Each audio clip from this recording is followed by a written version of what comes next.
Hello. So I am going to talk to you. I'm wearing the exact same thing. I look the exact same as I did in my video number 3, which was for our design. But I wanted to jump in and do our pre-construction meeting because I have an empty house right now, and that never happens. So I wanted to take advantage of that. I want to talk to you about our pre-construction meeting. So we've already had our lot walk. We've already done our design, and from the design to the pre-construction meeting, we had about a week to decide if we were going to make any other changes. After the pre-construction meeting, it is done deal. You have signed your that it is done. They're going to start drawing your plans, making plans for your home, how you've selected it. So after that pre-construction meeting, there's small fees for making changes.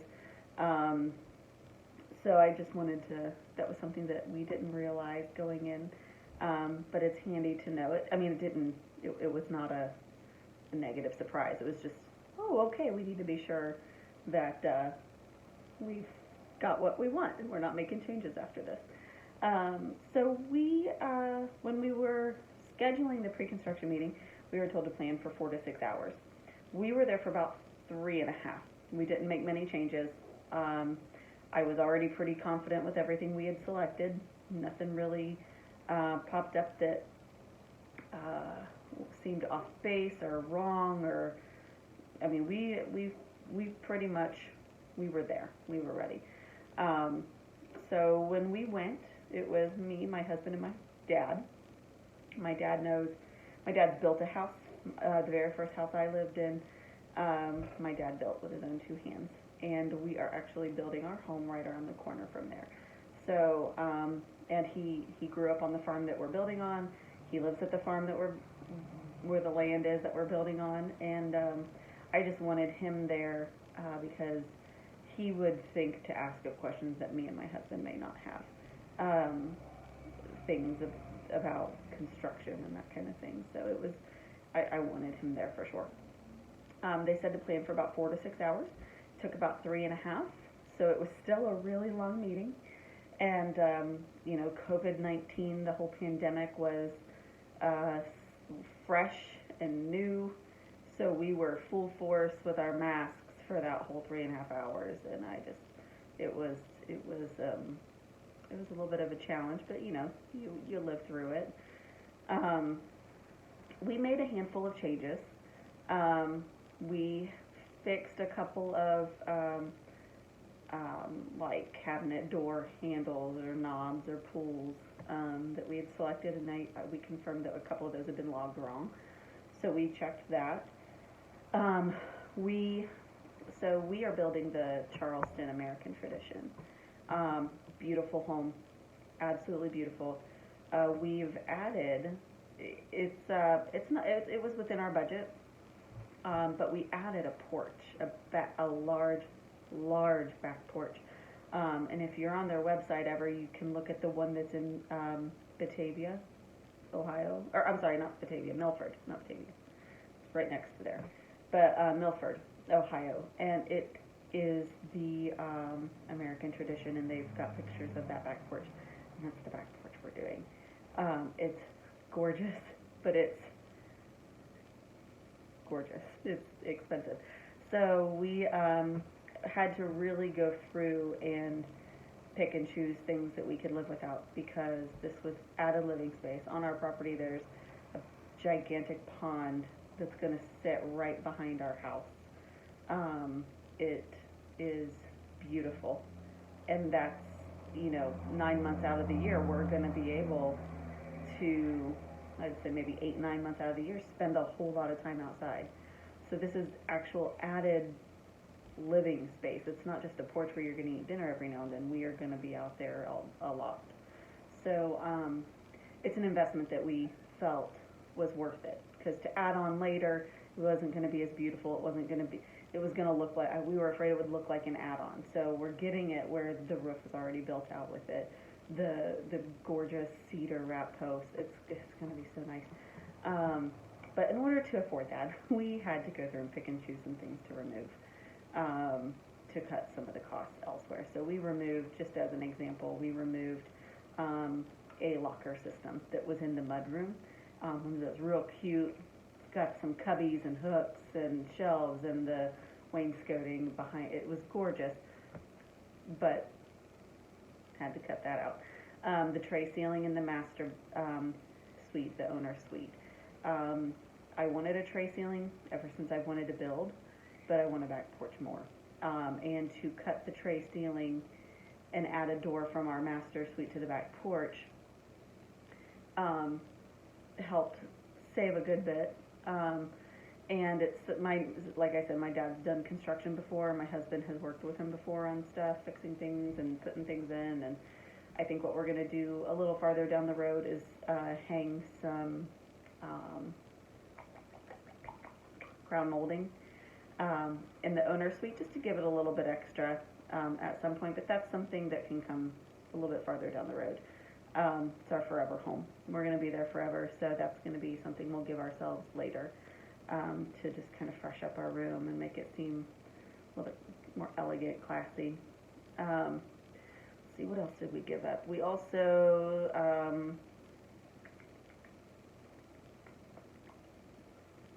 those were the two big things that we gave up. But anyways, just, when you're really weigh what you're spending your money on, what we're spending on this, we're getting it how we want it. But with that said, everybody has a budget. And, as much as you want to say, I'm going into this and I'm spending what I need to and I'm doing this and it's my forever home, so I'm going to do it now. Just know that you don't have to, don't let other people say, why wouldn't you do that now? Why wouldn't you just do it now? Well, you know your budget. And we didn't have anybody saying those things to us, but, it's easy to put that pressure on yourself to think that someone's going to see I've built this house, but then I've not done anything special with it, or I've not added these special features that, I counted a blessing to be able to build in the first place. And I always said I wouldn't be picky and choosy, and I wouldn't get greedy. Extras will come later. The important thing is to be building my house, my forever home. So it's understood everybody's on a budget. So when you add a big ticket item like a gigantic back porch, you might need to cut the budget other places on there. And that's fine. You don't have to justify yourself. Don't make yourself feel like you're being a cheapskate by taking off $500 here or $2,000 there. Do it. It's your money. So you do what you need to do. One thing that we had not planned on, so we're building in the great state of Indiana, and I love it, and they require that you have an escape egress window in your basement. Now we could do a small one, where none of our family would fit to get out. My husband is 6'4", I'm 5'5", I'm not a Barbie doll. I've got a football playing boy, two other growing children. We are not fitting through this in an emergency. So we're pretty sure that we followed the guidelines. I don't know that we'd have been able to go that small, but according to the guidelines, we had to put in a 4x4 foot egress window with a well. That was about $3,000. So I was about at our budget, and this was one of the last things we talked about, and I thought I was doing really good, and then there went $3,000 more. And for what we're spending $3,000, if this is our budget, this is $3,000. Like, it's not that big of a deal, but when you're at the top of your budget, it could be a big deal. But that's just something that I want you guys to be aware of. Start looking up things that are required, and be prepared when you're in your pre-construction meeting for things to come up and they say, well, the area you're building in requires this, and it's a cost that you're not going to be able to avoid no matter who you build with, no matter what house you build. This is something you have to have. So that kind of stunk. Our builder did put in a $3,000 buffer, just for incidentals, things that might pop up. So that was the biggest thing that came out of our pre-construction meeting, I think, was adding in that egress window. So after that, we were in a waiting period for our land appraisal for our bank, for our loan. We had to have it surveyed. We, between that time while we were waiting, we were getting a few other things situated. You know, my husband and I went ahead and got our building permit once the plans were done, which we have right here. I'll show you. So we have our building plans, and we have our, because in order for, okay, so long story short, your builder may want you to reach out to the water company and the electric company when you talk to them at your pre-construction meeting, or not your pre-construction, at your lot walk, because they cannot open up your accounts for you. Like we work with Duke Energy and the local water association here. Because we're the account owners, we have to set up the accounts, and then we could give Schumacher the rights to talk to them, or the permissions, or whatever is needed. But to get those accounts established, we have to do that. In order for us to get accounts established, we had to have an address in the county where we live in Indiana, or our building. In order to have an address, you have to have a building permit. So in order to have a building permit, you had to have plans. In order to have a building permit, you had to have your septic permit. I mean, it was, in a perfect world, and we didn't feel like we wanted to get in there as soon as possible, we could have let Schumacher handle all the footwork on that, other than opening up the accounts. But when we close, we're going to be paying the interest, so we want in there as soon as we can. We don't want to be waiting on paperwork, not watching the dirt move. So we went ahead and did some of that legwork for them because we wanted to. It's a benefit to us. So that means we did have to cover some of those costs up front. Now, Schumacher does cover the first so much of your permit fees, so that'll be credited back to us. You know, anything that we've accounted for in our contract will be credited back to us at the end. So anyways, fast forward, we're going to kind of change the topic a little bit. So we're talking pre-construction. I'm going to talk a little bit of finance too.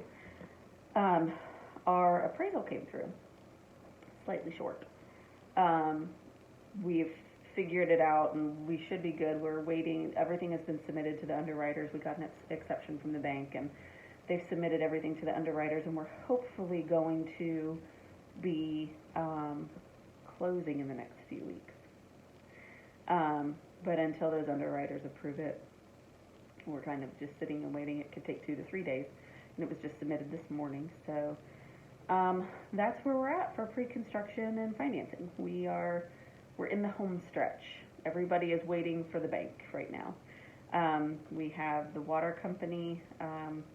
We've gotten all of that stuff on deck. We've got the electric company on deck. We've got our excavator on deck to do our construction drive, and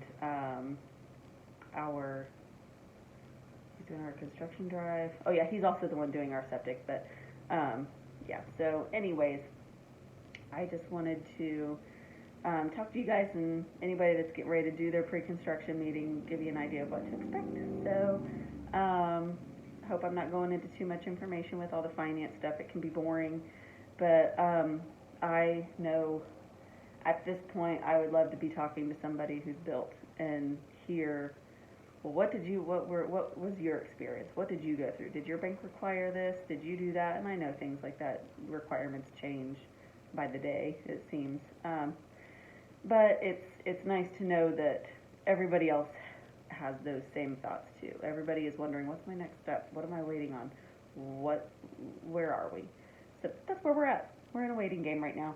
So anyways, everybody just take care and enjoy the process, and I'll talk to you soon after hopefully when we know when our closing date is. Maybe I'll take a video out from the farm so you can see our land too. That might be nice. All right. Have a good day.